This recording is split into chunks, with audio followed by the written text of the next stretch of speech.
Do you write alone or do you sometimes write together? I write lyrics alone, but I write much of the music alone, but everything is sort of thrown into the pot, and we all have an important role in our own roles in defining what ultimately winds up making the record, and then what makes the live show the live show. Because the record is just the record, and the live show we view as something really different. That's one of the things that I've really benefited. That's one of the ways that I've really benefited working as a trio, which is that my ideas can be tested and challenged and encouraged by voices, that are not mine and that I trust, and musical brains that are different than mine and yet have share enough in common that we can all strive in a direction that we can determine together. I'm kind of curious now. Would you say that your lyrics are autobiographical? Or do you write from different perspectives? Or I make an explicit effort to write lyrics that, well, first of all, that I think are good, hopefully. And that's obviously subjective. My goal is to write things that feel as honest as possible, and that which is surprisingly difficult for me. why? I have no idea. There's a thing when you're writing lyrics that are intended to be sung, that is super different than just writing lyrics on a page, writing like prose, or poetry is, an amazing poem isn't automatically an amazing song, depending on the voice, the delivery, everything about it. So a lot of times I work just writing words, and then I sung when they come into my mouth, they don't sound right. What then makes a good song? It's a very difficult question. That's the big question. Yeah. I don't think we would be cocky enough to say that we have the answer to that question. Yeah. But I would say that this project was kind of, long before Ian or I were a part of it, was founded on the idea of trying to explore the boundaries of, to see how far you could push the form of a song. Like, is it really a song if you, eat into this certain aspect of what you'd expect to hear from a song, or how you'd expect a song to be constructed? So I think even though we don't have any kind of answer to that question, it's one that we're really interested in. Yeah, that's a good point. Good point.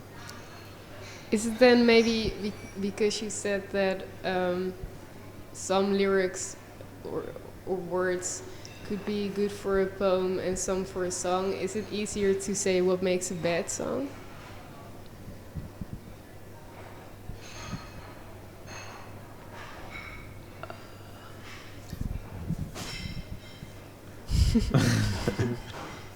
I think good and bad are just difficult.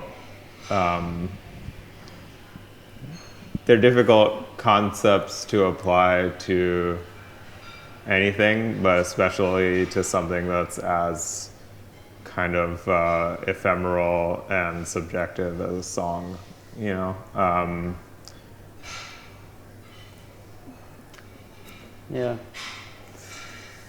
Music is, I think, about the chemistry of both the presentation of the music and the ear that absorbs it.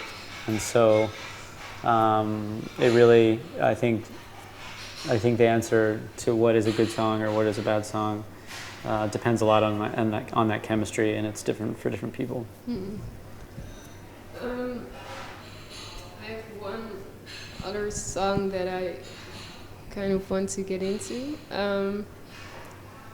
a young ghost in an old man's body caught in between the throat and lungs. Where did this line come from? What place were you in? Yeah, an old ghost in a young body. There's a parallel line that follows about an old ghost in a young body. There's definitely a lot of contemplation of life and death on this record. What it means to grow old and what it means to become young. And so that lyric in particular, I was thinking a lot about a friend that I was at the time that I was losing to cancer that was just slowly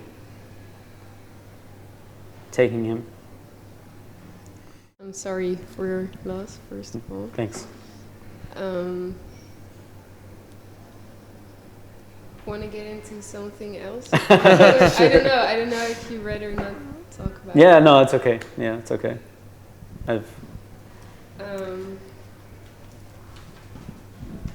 Because I think that's also something that I heard on the record when I listened to it. That sort of age was a theme. Definitely. Is it correct? Yeah, definitely.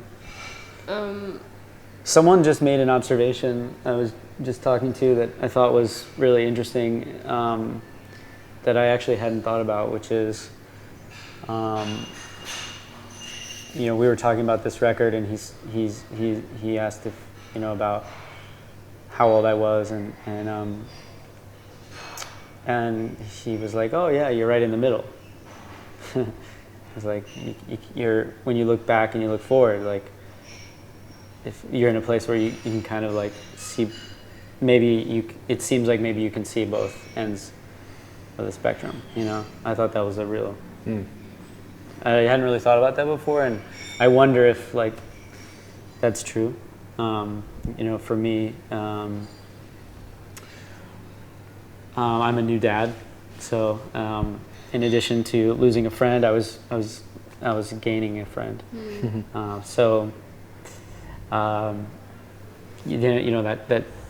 That strange experience. That was a very strange, and still is a very strange experience, and definitely informs the lyrical content of this record. And as you say, the contemplation of age and of passing of time and things like that. So, of course, yeah, that's a big part of this record. Being a dad, then, is it hard being on tour? It will be. This is right now, today. We're on the last day of a press tour, and this is my first time away from my family since my son was born for an extended period of time. I've taken a couple little trips before, but yeah, they've all been painful. That's for sure. Fortunately, we're in this unbelievable city. Amsterdam is one of the greatest places in the world, and certainly that I've ever been to. So, and we've been here several times before, and so there's a familiarity here as well. What is it about Amsterdam then? So many things. So many things. Yeah, so many things. Yeah. But the idea that I'm starting to feel, since we've been traveling so much over the last few years, I'm starting to feel like I have like multiple places I could call home, and that because of their familiarity, they're places that I don't feel so far away from home, and Amsterdam is definitely one of those places. So yeah, because when you tour, the main thing that's difficult sometimes is you don't get to spend enough time in any city that you're in. It's just like a day, 2 days at most, but when you tour a lot, then it's almost like you get these snapshots like each time, and you feel like a little bit more familiar. So we've done it enough, and we did something in Amsterdam that like put us here for like about a week at one point. So that was a nice For sure. nice thing. Yeah. Yeah. Finally, then, where in the writing process did you come up with the album title? When did we decide on that? We decided on it at the studio, in Studio B. Yeah, it was. Yeah, that's right. Yeah. Yeah, it was like, is it gonna be Brighter Wounds, Yeah. Brighter's Wound? No, Bright- I'm joking. Bright Wound.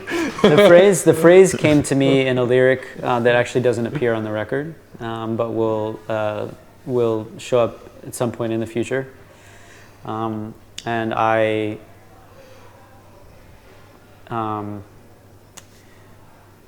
live in LA now, and I was walking around LA, and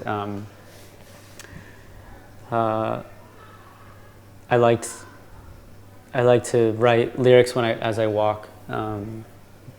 Something that's great about taking in like your environment while writing almost passively, because ideas come to you in maybe a more intuitive way, because there's less of a like focus on like I must write this. Yeah, You're more like taking in the world and then letting like ideas sort of flow more naturally, maybe, or intuitively.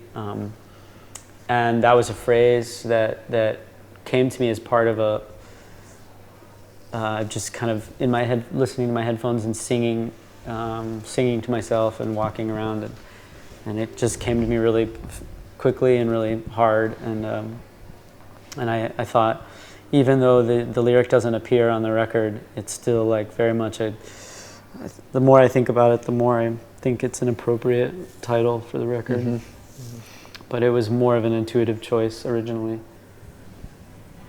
Okay, thank you very much You're for welcome. your time. Thank You're you. welcome. Yeah.